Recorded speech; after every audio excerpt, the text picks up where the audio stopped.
Donc, on a créé notre dictionnaire des variables. Donc, ce qu'on va voir maintenant, c'est comment créer l'application de saisie. Donc, on va voir comment créer l'application de saisie. Donc, comment on crée un masque de saisie. Donc, c'est à l'aide, comme je le disais, à l'aide de Data Entry Application. Donc, c'est à ce niveau-ci. Donc, ce qu'on fait, c'est, voilà, vous ouvrez le logiciel en double-cliquant sur l'icône. Ensuite, cliquez sur Create a New Application, puis OK. Vous créez le Data Entry Application là. Et lorsque vous créez le Data Entry Application, il va vous demander, regardez ici, il dit New Data Entry Application. Il va vous demander le nom, exactement comme on a fait pour le dictionnaire. Donc, vous partez, vous créez un dossier que vous pouvez appeler Entry. Voilà. Parce que c'est un fichier Entry. Donc, vous l'appelez Entry, un dossier Entry.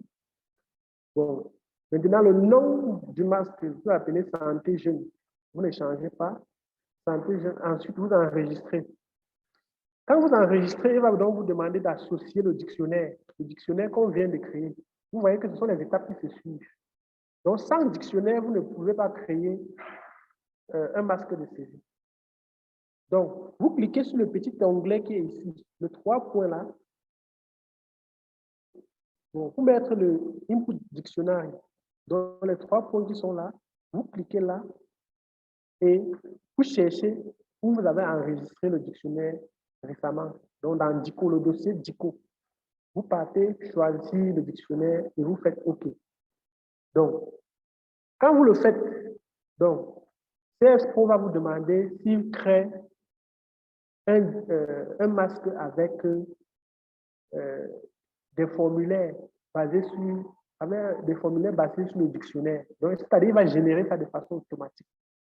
Donc, chaque session va correspondre à un formulaire. C'est ce que ça veut dire. C'est-à-dire les identifiants vont correspondre à un formulaire. En fait, un formulaire, c'est une page. Okay. Donc, vous voyez, c'est-à-dire que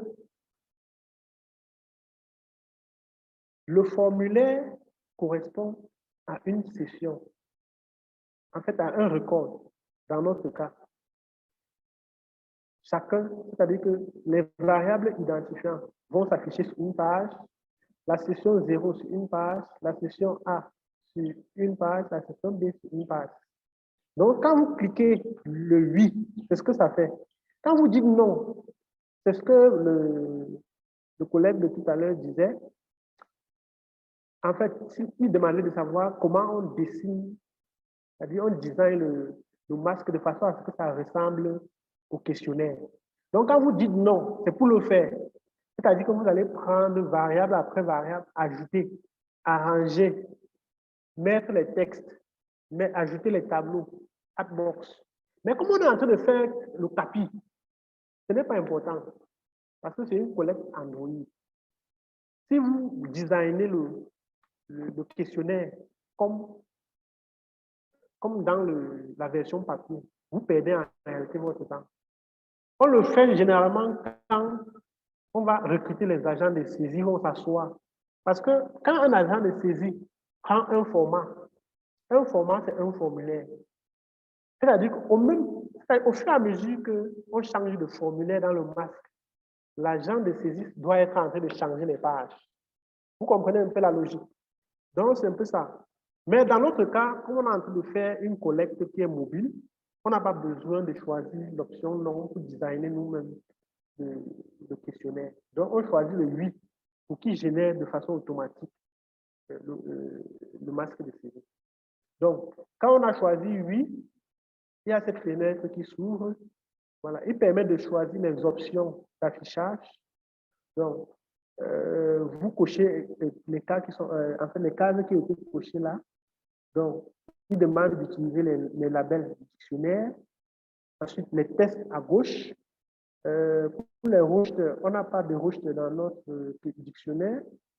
Bon, utiliser les occurrences, les labels d'occurrence dans un registre, on a coché, mais on n'en a pas. Maintenant, utiliser les sous-variables lorsqu'elles sont présentes. Oui, on a les sous-variables, on coche. Utiliser Use Extended Control. Sélectionne. Donc, en fait, les contrôles externes permettent de, c'est-à-dire que quand vous avez, ça permet d'afficher, c'est-à-dire que quand vous êtes dans un champ, c'est-à-dire ça affiche ses modalités de façon automatique. Donc, il génère ça de façon automatique. Donc, voilà. Maintenant, quand vous avez créé un masque de saisie, après, avec programmation, ce que vous faites, c'est que vous exécutez pour générer comment il dit, le fichier de données, ou alors à défaut, et ensuite pour saisir les données. Donc, vous générez le fichier de saisie et vous créez en même temps les formulaires pour la saisie. Donc c'est un peu, voici le bouton pour exécuter, le petit bouton qui est là. Donc, j'ai mis la flèche là pour vous indiquer exactement à quel niveau ça se situe. Bon, ensuite, pour faire la programmation dans le masque, étant donné qu'on n'a même pas encore fait les contrôles, tout à l'heure, on a vu comment, on a vu que pour afficher les arrondissements d'un département précis, vous avez vu le type de value set qu'on a créé. Mais il manque encore la programmation. Donc, on doit programmer ça de façon à ce que ce soit cohérent. Donc, c'est ce qu'on fait dans ce qu'on appelle le logic. Donc, le logic, c'est pour programmer les sauts, etc. Voilà.